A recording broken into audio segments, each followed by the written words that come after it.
There you go. Welcome to Real Life and Real Estate. I'm Nickie Robb, serving the Tacoma and Puyallup and Puget Sound area. And with me today is my special guest, Will Smith.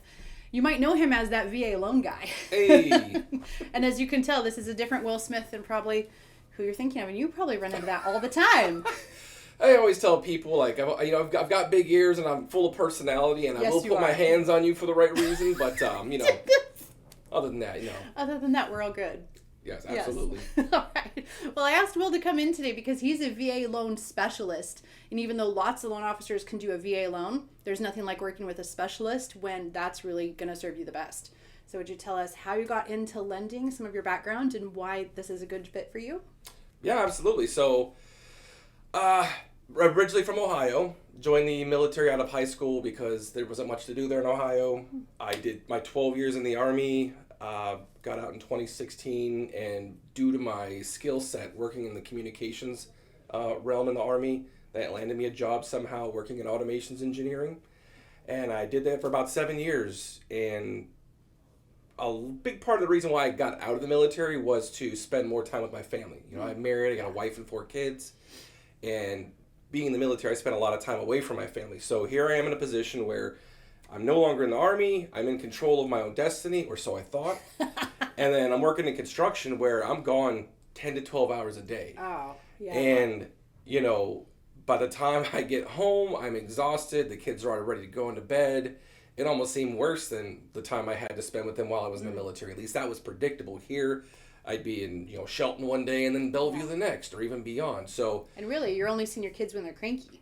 So yeah. that's terrible. And also when my wife's cranky because she's had to deal with them. Right. So, The worst. yeah. So a combination of, spending a lot of time away from my family, and then due to my time in the military, I'm 100% disabled. Head, shoulders, knees and toes. Yeah. I got a couple deployments under my belt, few injuries here and there, but at the end of it all, the VA's like, hey, thank you for your service, Sergeant Smith. I understand that we broke you. We're going to pay you for the rest of your life. So, okay, thank you, Uncle Sam. You at least did that much for me. But yeah, so it's like I'm working myself to the bone every day. Don't get to spend time with my family. And I'm just wondering, like, why? Yeah. I didn't have any passion, no drive. I was literally just waking up to punch the clock and just keep doing it over day after day after day. So depression started to kick in pretty bad, and my wife's like, you really need to start doing something. So that, she always knew that I loved hanging out with all my military buddies. So I started hanging out with them more, and it just kind of connected with me. Like, I love helping people. I love hanging out with my military family because we think a certain way, we speak a certain way, we can connect well with each other. Even if I wasn't in the Navy, I can still talk to another guy in the Navy and we could exchange stories. Yeah. And it's like, we understand. It may not be the same, but like we understand where we're coming from.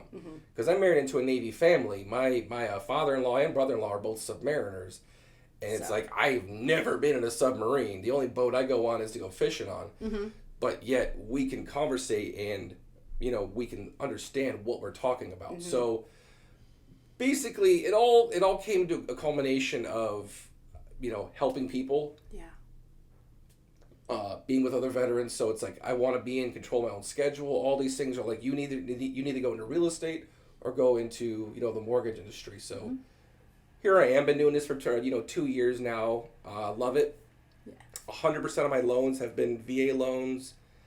And, what I feel makes me a bit different from most loan officers is, according to the data in 2022 from MMI, 88% of loan officers will do between 0 and 3 VA loans a year.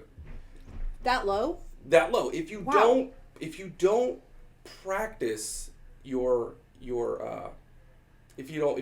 not a master of your practice, like, you're not really gonna get a lot better. So I'll do I do what a lot of loan officers do in 2 years in 2 months. Wow. So I know the VA guidelines and the standards inside and out. I can connect on an interpersonal level, and it just my whole work ethic. Like, I don't shut off at 5:00. At 7:00, if I have a buyer that hits me up and has a question, hey, I'm right there for you because it's what I do. So I think it's just a combination of knowledge, skill set, and having that interpersonal connection that makes me a bit different than most loan officers. That's amazing that you do so much when basically the others do so few VA loans. I would not have thought that would be the statistic. Yeah.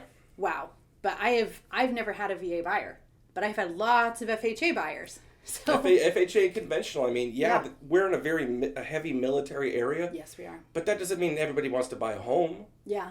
Most people either own a home or they're fine renting or, whatever the case is. So especially if you're on a cycle where you're going to PCS in 2 to 3 years, owning may not be a good idea in this expensive market. Yeah. Because it's not going to appreciate in 2 to 3 years enough for you to sell.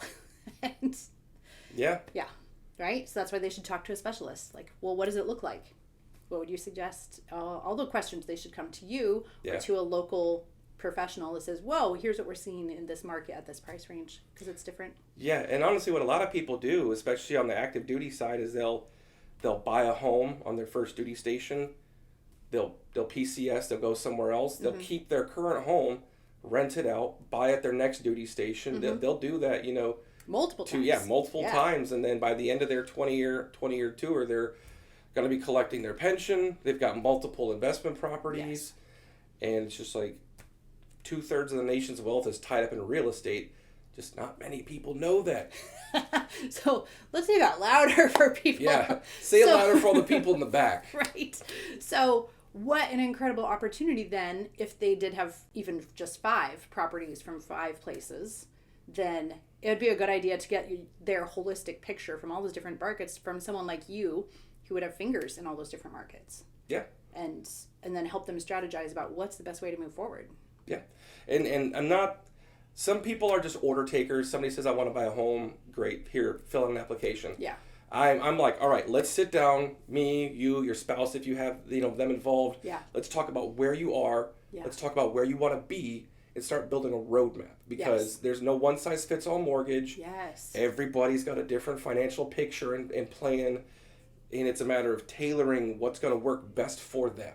At the end of the day, that's what it's always about. Yeah, that's really important, because there are so many people who will just, here's your mortgage. Yeah. I don't care. Congratulations on the next one. Good luck making your payment. Yeah. I know that you can't, but you're out there, so. Yeah. Yeah. So what's a great loan specific to VA that you think other people should know is out there, so they can start thinking, oh yeah, this opportunity would work for me, or this opportunity might work for me, and then they can contact you for more information? I mean, there's your traditional VA purchase, which is great, but there's a couple things that people don't really know much about. One of those would be a VA one-time close. So that's a construction loan where still for $0 down, you can get land. Yes. You're like, land, you're speaking my language now. Yeah. So you could buy land and build the home on your property, basically the home of your dreams, still for $0 down as a veteran. Yes. If some people think that, I need, 10 to 15% down, I got to buy land first, and then I got to finagle some kind of a construction loan. Second, there's a way where you can tie both together, still $0 down, and make it happen. I had the seller for that situation where the buyer was utilizing a VA construction loan. And lots of people that I talked to were like, I didn't know that was possible. Yeah. Some people just don't, honestly, you don't know what you don't know. Yes. But, so that's a very good opportunity, as well as a VA renovation loan. Ooh. Okay, you're like, let's talk about it. So, there are some distressed properties out there. There are some homes that need some love, maybe need some updating. Yeah. Maybe it's an estate sale. A home that has good bones, good foundation, but maybe it is severely dated. Maybe it needs, some new flooring, whatever the case. Yeah. You can use a VA renovation loan to renovate the home and make it so it's, I don't want to say livable, but updated, and, get it to a home for under market value, if you will. That would be amazing. Yeah, you can find a home that's going to be a little bit cheaper. Gonna have to, hire out some contractors, make sure the work all gets done. But at the end of the day, you could turn something that was meh and turn it into a. There are so many homes where the standard VA loan that I'm familiar with is like, that's not going to work because it has paint coming off the siding Yeah. or things like that. So would a renovation loan work for those situations where we just need to contact you, really? Yeah, and it's gonna there's a whole big picture that we got to get all the information for before we start dishing all that out. But Yeah. The good rule of thumb is as long as it doesn't mess with the foundation or walls, like putting up, tearing down walls and stuff like that. Yeah. A lot of it's got to be able to be done with a VA renovation loan. That's amazing. And it also depends on the lender. So there are certain lenders who have an eye on certain key things, others that can do others. Yeah. And but yeah, it's still a great opportunity to get into a house and kind of make it into your own. That's fantastic, because around here there are lots of homes that need some extra love, and Yeah. they don't qualify for conventional and all kinds of other slightly restrictive loans. I just had a buyer like last week. They found a house out by I don't even remember where, somewhere up north. Des Moines is what it was. But it's a really, really old house. Like, you can tell Grandma and Grandpa lived in it for many, many years, never did anything. I'm talking wallpaper, floral design wallpaper. Love it. Yeah, wood panel walls. Yeah. And it was an estate sale after they had passed, and they're like, "Can we do a VA renovation loan with this?" Well, let me take a look. Yeah, you can. Oh, that's awesome. So then do you get to come and look at the property? Do you look at pictures? What do you have to do? Or is it more looking at the paperwork and the requirements? I don't go to the property physically. Yeah. I take a look at photos, see if anything really stands out. Luckily, in this case, the buyer's agent was also his mother, and she is a real estate agent. So when we're on the phone talking, it's like, all right, this is this. She's like, yeah, it should be fine. Like, they already know what to kind of look for in like the whole appraisal process. But yeah, it's a matter of having the home inspected, seeing what all it would take, and just kind of going from there. That's really awesome. Yeah. Yay. What's something else that why would we choose you over someone else? Other than, obviously, expertise, frequency, all these other things. Is there any other reason we're like, you want to come to me because, like, I like to say, you should come to me because I am really good at negotiating. I have 3 teenagers. I do this all day. Right? Every day is a standoff. There's always some kind of discussion, and because negotiating isn't really about winning, it's a lot of getting everyone on the same page and having the same goal. So that's what I bring to the table. What other things other than obviously expertise and frequency? Yeah, extreme transparency, I think, is my thing. Is I really don't hold any punches. Like, I'm pretty honest with people. Yeah. If I'm like, look, I understand you want to buy a home. Now may not be the best time for you. Here are the reasons why. Me pushing someone towards buying a home when it's only advantageous for me is a very horrible thing to do. Thank you. And yeah, I've got a family. There's some things you don't mess with in a person's life. It's their family or their money. Yeah. And in this case, you and I both work with both. Yes. And so it's, if a lot of times it's not no, you're not going to buy a home. It's not right now. Here's where you are. Here's where you want to be. If you're barely eligible credit wise, and you've got the ability to maybe lease another year where you're at, let's build a roadmap. Yeah. Yeah. So it's being transparent, it's being honest, and I've had very, very good kudos from both agents and buyers about my communication. Yay. It's super duper easy to return a text. It is. I don't understand. Here in 2024, you've got like AI, we got like robots doing dishes and stuff. Why do people still not know how to answer a phone? So I've got quite a few deals just because I answered my phone. It's really not difficult. Even with my family, my family knows that it's a give and take. I don't have to get up and go to an office every day. I work from home, so I'm there for my family when they need me. But if my phone calls, if I get a phone call or a text, hey babe, I got to go take care of something, real quick. Yeah. Should be about 30 minutes. Right. There's lots of times, especially during the height of the season, right around now, that dinner time and evenings may be interrupted with phone calls, and it's really important. Yeah. On the trade-off, I might be completely home in December with nothing to do. Yeah. Which is fine. That's fine with me. I love this ability to have the whole give and take and the dynamic of being in control of my own life now. Yeah. Because now I'm doing things like I'm volunteering to be a chaperone at field day at my kid's school. How fun is that? No, I was like, I've never done that before. I'm almost 40 years old. Like, Yeah. here's something I get to do. I'm actually excited to do it. Mm-hmm. Also, coming up June 7th through the 9th, I've also signed up to be a volunteer at the Washington State Special Olympics. So it's like, there's that passion of being able to take my time that I have, give it back to others, whether it's helping them buy a house, building a roadmap to buying a house, or, just doing something to help other people. Yeah. Because even outside of that, I work with Mountain View Realty out there in Edgewood. On Mondays, they do peanut butter and jelly sandwiches for the homeless. Yes. So we will sit there for an hour. I don't go every Monday, but I believe it's at 6 o'clock. But we'll sit down there for an hour, just jaw jack with members of the community.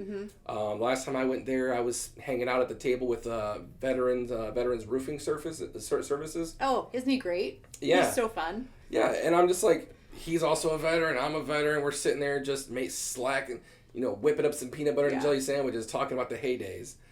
And in the meantime, we're doing something for other people. They're gonna take all those sandwiches. They'll make hundreds and hundreds a night, and then take them to the Tacoma Rescue Mission there to feed the homeless. So it's like an hour of your day can touch so many people. And now you have the flexibility to do that. You can give as many hours as you want to, as many hours as you can.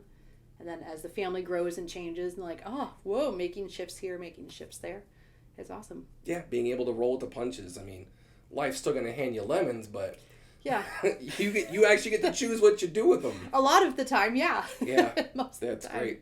Is there anything else you want to leave people with?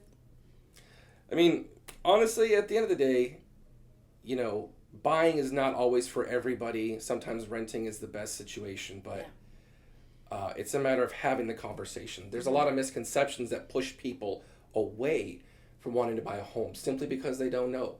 And a lot of the times they don't understand the big picture. They don't know about the back end benefits, like tax benefits. You can take your mortgage interest, documents for tax purposes, and use that to offset your income. You've got your home appreciation. Sure, it's about 4% now. 4%, year over year, where the house appreciates. So I tell people, like, yes, short term renting is cheaper. Yeah, especially right now. But when you're paying, $1,000, let's just go $2,000. $2,000 a month for, rent at the end of the year, you've spent $24,000 and you've got nothing to show for it. Where if you spend a little bit more, you pay your mortgage. Yeah. You're earning amortization equity. Basically, the more you pay off your loan, the more equity you have. And then there's the appreciation of your home. So when you start to snowball affect these things, short term it seems renting's the good idea, but long term, like I said, there's a reason why a lot of people are in real estate. Yeah, and I think that's the military has such a unique opportunity because they do get stationed several different places, and no matter how long you're not going to be in one place, right? Nope. As much as you might want to stay in Hawaii your whole career, it ain't going to happen. Not going to happen. So if you happen to be in a market that is affordable to buy, look at the long term, talk to an expert like you, and say, okay, over 20 years, what would this look like? Yeah. Or 10. Even just a 10-year view is better than a 2-year view. So. Absolutely. Awesome. Well, thank you so much for coming. Thanks for having me. How many states are you licensed in? Currently, I'm licensed here in the state of Washington, but here in the near future, I will be able to do business across all states but New York. Whoa, that's awesome. New York's its own little. They got some quirks. They do. They do indeed. Some weird reciprocity rules. Yeah. DFI in the state of New York is a bit of a challenge. Okay. I don't even know that acronym, but I'll believe you. It's their finance department. Like, we need to be licensed in different states to do business there. Yeah. Same thing with I talked to a buddy of mine that does insurance in the state of New York. it's It's hard for them too. Just tricky for them too. Okay. Like they have their own little intricacies. Oh, great. Of course they do. There you go. Thanks for listening to Real Life in Real Estate. To find Will Smith, where can we find you? I mean, I'll put links in the show notes, but if they're listening or taking notes, what's the best way to get a hold of you? Yeah, I mean, call me, text me, 253-380-3727, or you can find me on most of my social media handles as that VA Loan Guy. I also do my own podcast, PNW Veteran Ventures, where on my YouTube channel, I go through and I highlight veteran-owned businesses here in the community. Yes. Talk about their journey from military and beyond, how they got to where they are, and what they do for their community. So. Yeah, that's awesome. So really, you can find Will Smith just about anywhere, on every platform. Just don't Google Will Smith because you will not find. You'll find me. the wrong one. Thanks for listening. If you've got other real estate questions here in the Tacoma and South Puget Sound area, you can find me just about anywhere, Nickie Robs Homes. And of course, all the links will be in the show notes. You can find us either way. So thanks, everybody.